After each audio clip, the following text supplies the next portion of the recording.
I can't tell if I enjoy the immense anger I feel every time I read one of these books, or I just hate myself, but I think enough time has passed for us to now return to keeping up with the Hawthorns. I know I was kinda hating on the first two books, but this book was so much worse. Why did every single character literally suck?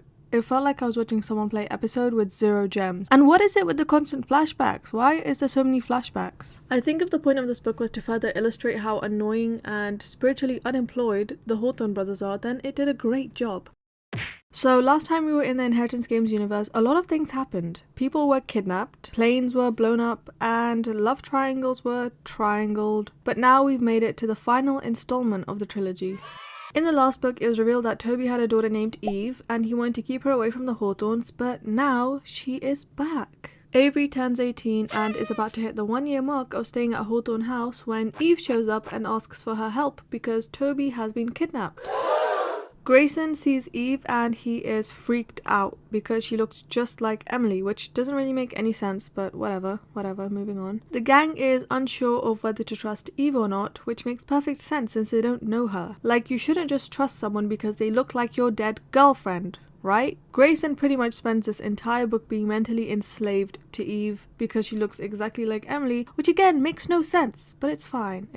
Anyways, a letter shows up for Avery which contains a disc and a puzzle which when solved reads Avenge, Revenge, Vengeance, Avenger. Avery and the gang think someone wants revenge on Toby for the fire he started on Hawthorne Island, and then another letter shows up with a picture of an injured Toby and a newspaper with the hidden message, I always win in the end. Alyssa gives Avery a bag which contains a set of clues that Tobias Hawthorne left behind in case Eve showed up. One of the clues from Tobias leads the gang to a wine cellar where Avery finds a note saying don't trust anyone. This makes Avery wonder if they should be trusting Eve, and Grayson gets upset and he's like, no, she's not a threat. And Jameson thinks Avery is jealous of Eve and that she still has feelings for Grayson. And that's just crazy because it's not like Avery spends a large amount of this book just thinking about Grayson. And then Eve walks in and gives Avery her phone to show that she can be trusted and declares that she wants to visit Mallory Loughlin, who is Toby's mother, and that she wants Avery to take her. They show up to Mallory's house and just like Grayson, Mallory has to make it weird by asking Eve to call her mum. Like, what is going on with you people? Anyways, Eve asks her about Toby's dad, who Mallory reveals to be a guy named Liam.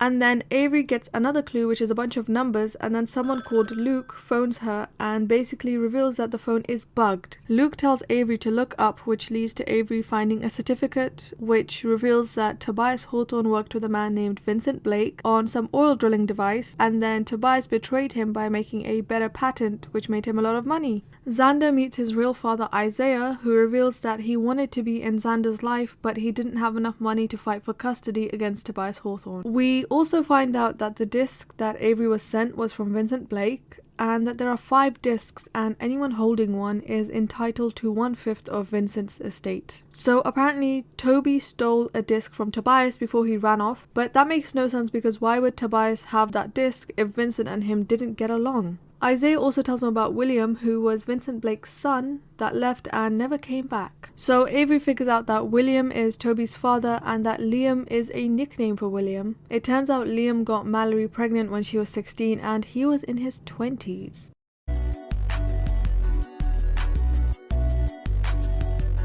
And then someone murdered him. Vincent reveals that he wants his son's remains back, and then Eve pulls out a gun on Avery and reveals she's working for Vincent because she wants to get a disc. After Eve is gone, Avery and the boys listen to a voice note from Tobias Hawthorne in which he reveals why he picked Avery, and it turns out it's because he thought she'd be strong enough to win against anything, but also because he just didn't want to put his own blood at risk. Mr. Loughlin reveals Liam got physical with Mallory and Mallory hit him on the head with a brick, and Tobias told Mr. Loughlin to take Mallory away and then he let Liam bleed out and die. They find Liam's body and Avery turns it into the police instead of sending it to Vincent, and then she calls the press and blames Tobias Hawthorne for the murder. Oh yeah, and Grayson is also now being held hostage at Vincent's house because he switched places with Alyssa, who Vincent kidnapped. Avery goes to Vincent's house, and to sort out all their problems, they decide to play chess. Toby loses to Eve, meaning he has to stay at Vincent's house and change his name to Toby Blake. Avery throws her game with Eve, letting her win, but begs Vincent to give her another chance, and he does. Avery wins, and she gets to take Grayson home, and Toby stays behind. Oh yeah, also in regards to the whole love triangle thing, Avery chooses Jameson over Grayson, which again makes no sense, but whatever. Now it's a year later, Avery has put over 90% of her wealth into a charitable trust, and that's pretty much it. I know I'm like hating so much on this book, but I did enjoy reading it a little bit, so don't take my word for it, you might enjoy it too.